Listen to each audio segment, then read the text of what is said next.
picture this. It's 2020, and there's this company, Nikola Motors. They're valued higher than Ford. But, get this, they haven't even sold a single truck. How's that even possible, right? Well, that's what we're going to dive into today. The crazy story of Nikola Motors.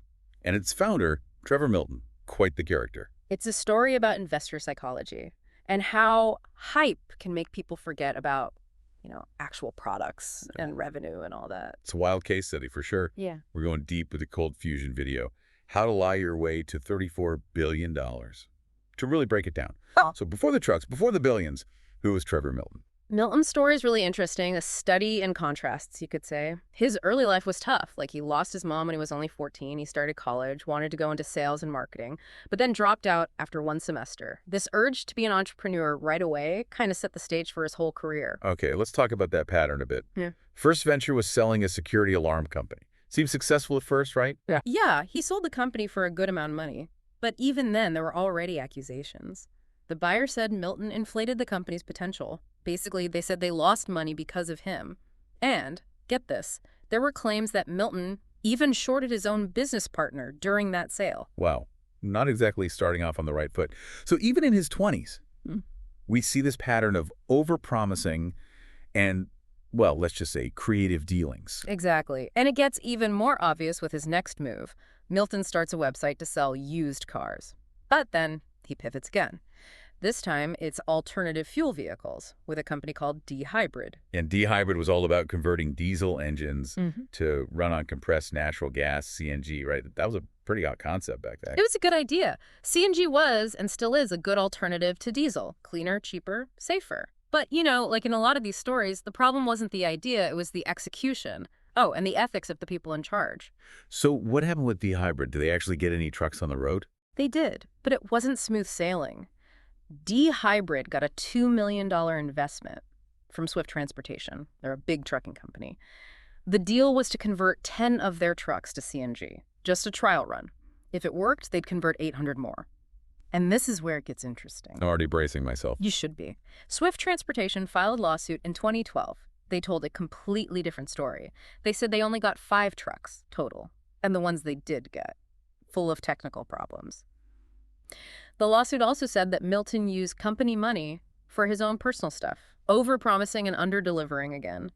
But this time, the stakes were much higher. So what did Milton do when he got caught? Did he try to make things right with Swift Transportation? Not really. Instead of owning up to it, Milton and his father tried something else. They started a new company, called it D-Hybrid Systems. Basically the same name, same business model. And with that, they got a $16 million investment from Worthington Industries. The kicker is, Worthington had no idea about D-Hybrid's problems or the lawsuit with Swift Transportation. Hold on. So he just walked away from his investors, started fresh, leaving a mess behind him.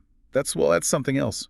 You could say that, but what's worse is, even without that money from Worthington, D-Hybrid Systems still wasn't doing well. Milton himself said that parts were falling off the trucks. Imagine that, trucks falling apart on the road. So much for safety and ethics, right? Doesn't seem like it. And that's just the beginning. Remember that $16 million from Worthington?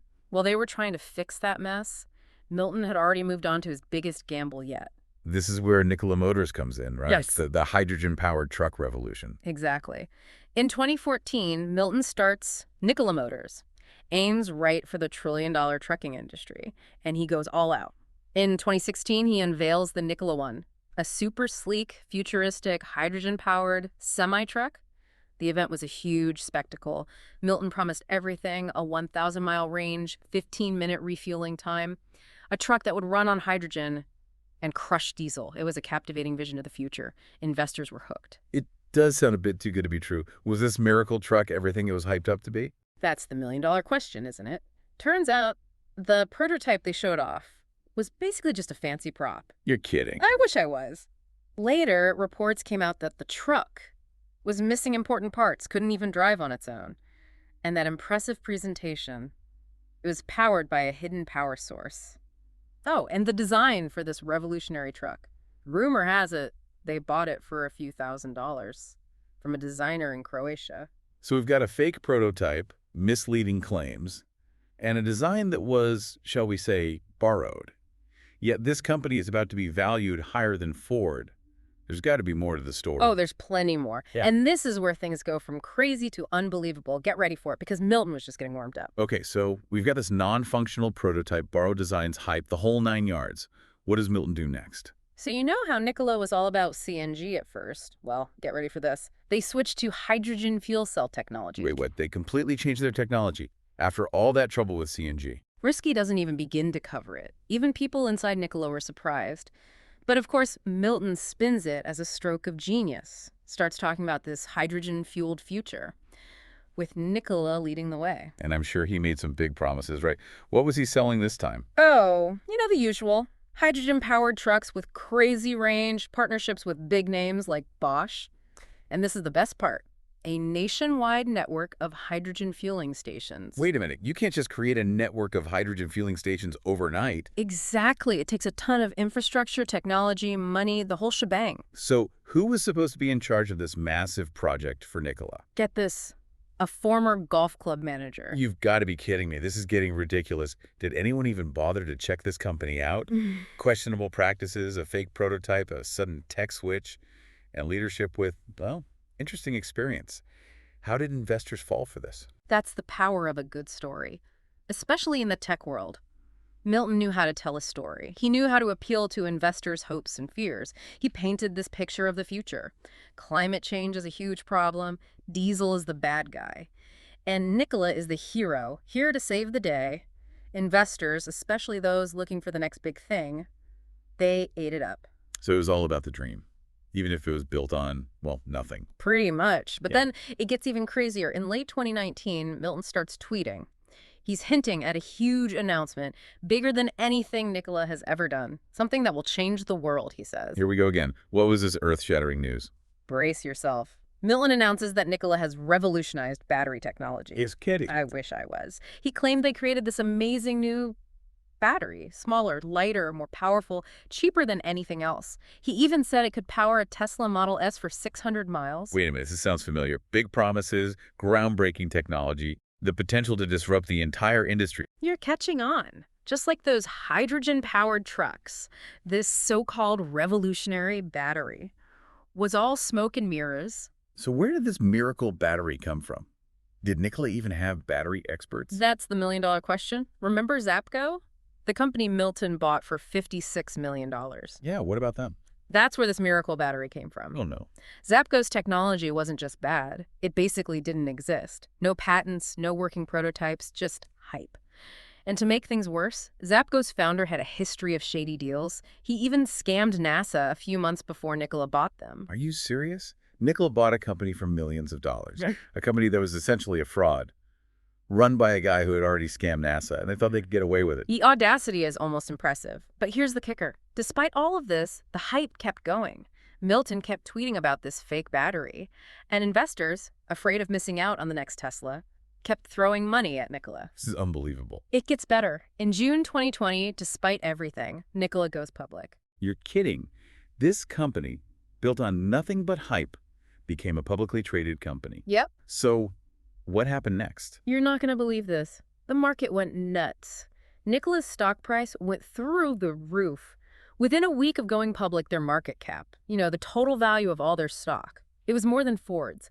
Over $30 billion. No, you're saying a company that was basically built on hype was considered more valuable than Ford. Ford, they sold millions of vehicles in 2019. They've been around for over a century. It's kind of mind-blowing, right? Shows you how much speculation there is in the market, especially with these new technologies. Investors got so caught up in the idea of the next Tesla, the green revolution, all that they kind of forgot to check if Nikola was even real. Classic case of too good to be true. Exactly. And with Nikola, the truth came out in a big way. Remember Hindenburg Research, the short-selling firm we talked about? Yeah, the ones who were looking into Nikola? Right, them. So in September 2020, they released this report, and it sends shockwaves through the financial world. They called Nikola a straight-up fraud, said the whole thing was built on lies, staged demos, misleading statements, the works. Oh, they didn't hold back. What did they have on Nikola? Oh, they had receipts, emails, phone calls, photos, all kinds of stuff that disproved Nikola's claims. Like, remember that video of the Nikola one cruising down the highway, looking all futuristic. Yeah, that was everywhere. Well, Hindenburg revealed that the truck, it wasn't even moving under its own power, it was rolling downhill, and they edited the video to make it look like it was Are driving. you serious? They faked that whole thing. Yep. And get this, they said they had sources. Who said they had to tape the truck's door shut so it wouldn't fall off during filming? You can't make this stuff up. What did Milton say about all this? At first, he said he would prove Hindenburg wrong, but instead of showing any evidence, he deleted his social media accounts and went silent. Within days, he resigned from Nikola. And then, no surprise. In July 2021, he was indicted on 3 counts of fraud. Wow, what a downfall. So, what happened to Nikola? Did they go bankrupt? Surprisingly, no. They're still around, but they've scaled back a lot. No more hydrogen trucks. They're focused on electric semi-trucks now. They even delivered their first batch in late 2022. But their stock price is way down, and they're still dealing with lawsuits and investigations. So, after all that, what's the takeaway? I think the Nikola story is a cautionary tale. It reminds us that even in tech, hype can only get you so far. You got to do your research, look past the fancy presentations and promises, and figure out if there's anything real there. And if it seems too good to be true, it probably is. Exactly. It also makes you think about responsibility. Investors, journalists, even the public. Do we have a role in preventing this kind of thing from happening again? That's a great question to end on. Lots to think about. That's all the time we have for our deep dive into Nikola Motors. It's been a wild ride. We'll be back next time with another fascinating story. From the world of innovation, ambition, and the blurry line between a big dream and a big lie.